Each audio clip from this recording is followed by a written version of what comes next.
Sport-in. Nu? Linai sunkesnė kova nei visi tikėjosi. Kodėl taip susiklosti rungtynės? Visų pirma, jie tikrai įdomi komanda, jie žaidžia labai skirtingai nei daugelis komandų, bet padarėme daug klaidų. Galbūt davėme žaisti į jų stiprias pusės, tai buvo tritaškiai, jie pataikė daug tritaškių ir metė 50%, tai turėjo pasitikėjimą savimi ir paprasčiausiai žinom, ką turim daryti geriau. Gerai, kad turim rytoj kitas varžybas ir kitą repeticiją ir žinom, ką reikia gerinti ir gerinti. Ten buvo tokia nesportinė pražangėlė, po to su teisėjais kalbėjo, turbūt netyčia taip išėjo prasižengti? Ne, paprasčiausiai aš bandžiau išmušti kamuolį, indiečiai yra labai normali. Tai nežinau, jie sakė, kad aš į kūną žaidžiau, bet man pasirodė, kad aš į kamuolį. Bet ir taip. Apskritai šiandien pasirodė, kad kietokai žaidė dvi nesportinės, iš jų pusės porą nesportinių. Kietai labai žaidėm, jie labai kietai žaidė, kas yra gerai ir kas mūsų laukia tenai, jie žaidė labai agresyviai, stumdami mus iš užtvarų ir tai, ką mes norėjome padaryti, mums sunkiai sekėsi padaryti, kad turėjo būti labai paprastas krepšinis ir kažkaip mes biškį užklimpom. Linai pats įsibėgėjat, ar jaučiat sportinė forma gerėja? Sportinė forma gerėja, pramečiau šiandien labai tokių dėkingų metimų, bet tikrai turiu mest. Ir paprasčiausiai taip įsižaidžiam, viens kitą daugiau suprantam ir reikia pataisyti tos niuansus. Mes bandom žaisti gal per sunku tą krepšinį, nes jis labai paprastas ir kaip jie ginasi dabar, jie mane su vienu žmogum dengia ir nepaleidžia. Tai yra labai daug galimybių visiems ir mes paprasčiausiai to neišnaudojam, kamuolys nepasiekia to laisvo žmogaus.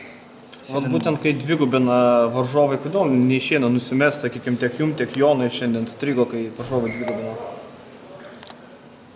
Paprasčiausiai nebuvo gal to gero įsidėstymo, kai kada jie ateidavo gana greitai, bet tas dvigubinimas nebuvo mūsų problema. Mūsų kita problema buvo, kur mes žaidėm daug pick and rollo ir neišnaudojom labai daug galimybių, kurias tikrai turime išnaudoti, nes tada visas žaidimas pasikeis.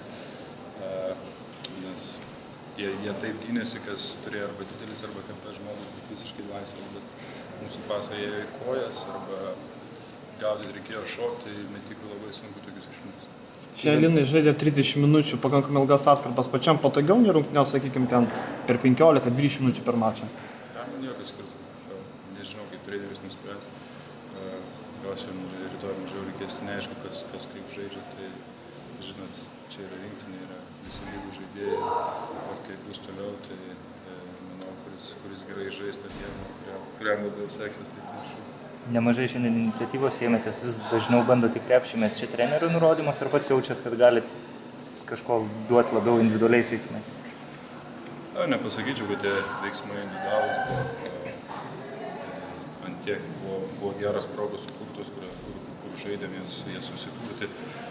Būtent tam ir, kaip sakiau, buvo iš labai dėkingų progų, porą pramečiau, bet ten, sakykime, bandau kurtis progas.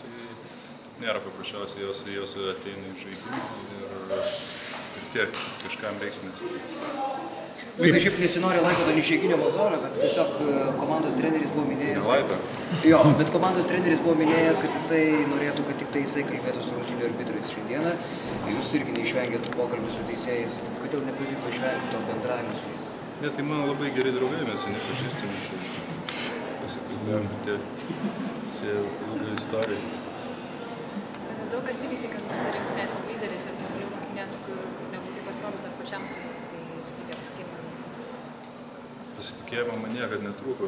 Paprasčiausiai ateina į formas, yra labai lygi rinktinė ir manau mūsų tai ir bus jėga, kad turėsim galės daug kitų žaidėjų ir sužaisti tam tikrą dieną, tik reikia įgyti pasitikėjimą kaip komanda. daugiau pasitikėti savo veiksmais, daugiau pasitikėti vienas kitų ir viskas bus gerai. Dėkui.